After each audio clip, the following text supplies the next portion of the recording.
اور وہاں 3 بیٹے عبداللہ، محمد اور اون پیدا ہوئے۔ دوسری شادی حضرت جعفر طیار بن ابن ابی طالب کی شہادت کے بعد ابو بکر بن ابی قحافہ سے ہوئی۔ ان سے محمد بن ابی بکر پیدا ہوئے۔ محمد بن ابی بکر جو امیر المومنین حضرت علی ابن ابی طالب علیہ السلام کے وفادار پیروکار تھے۔ تیسری شادی ابو بکر کی وفات کے بعد امیر المومنین حضرت علی ابن ابی طالب علیہ السلام سے ہوئی۔ ان سے یحییٰ اور اون پیدا ہوئے۔ زندگی نامہ آپ کے والد امیس بن معد کا تعلق قبیلہ بنی خشم سے تھا اور والدہ ہند بنت اون تھیں۔ حضرت حمزہ بن عبد المطلب کی بیوی سلمہ بن امیس ان کی سگی بہن تھی، جبکہ میمونہ زوجہ پیغمبر اکرم صلی اللہ علیہ وآلہ وسلم والدہ کی طرف سے ان کی بہن تھی۔ آپ کا شمار سب سے پہلے اسلام لانے والوں میں سے ہوتا ہے۔ آپ حضور پاک صلی اللہ علیہ وآلہ وسلم کے زید بن ارقم کے گھر میں وارد ہونے سے پہلے ایمان لائیں۔ اسماء بنت امیس نے بعثت کے 5ویں سال میں اپنے شوہر حضرت جعفر بن ابی طالب علیہ السلام کے ہمراہ حبشہ کی طرف ہجرت کی۔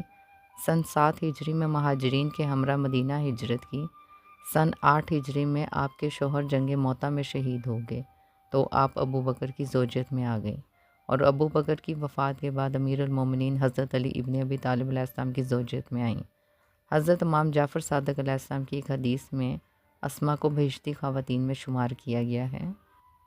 اسماء بنت امیس جناب حضرت بی بی زینب سلام اللہ علیہ کے شوہر عبداللہ بن حضرت جعفر طیار علیہ السلام اور مصر میں امیر المومنین حضرت علی ابن ابی طالب علیہ السلام کے گورنر محمد بن ابی بکر کی والدہ ہیں۔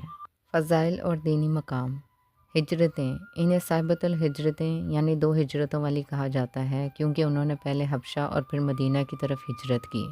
راویہ حدیث انہوں نے پیغمبر اکرم صلی اللہ علیہ وآلہ وسلم سے کئی احادیث روایت کی ہیں۔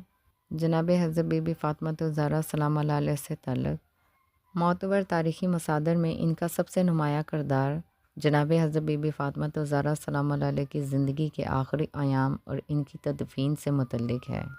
تیمارداری اور وصیت جناب اسماء بنت امیس نے جناب حضرت بی بی فاطمہ الزہرا سلام اللہ علیہ کے آخری ایام میں ان کی خدمت کی۔ غسل و کفن جناب حضرت بی بی فاطمہ الزہرا سلام اللہ علیہ کی وصیت کے مطابق جناب اسماء بنت امیس نے امیر المومنین حضرت علی ابن ابی طالب علیہ السلام کے ہمراہ مل کر آپ سلام اللہ علیہ کو غسل دیا۔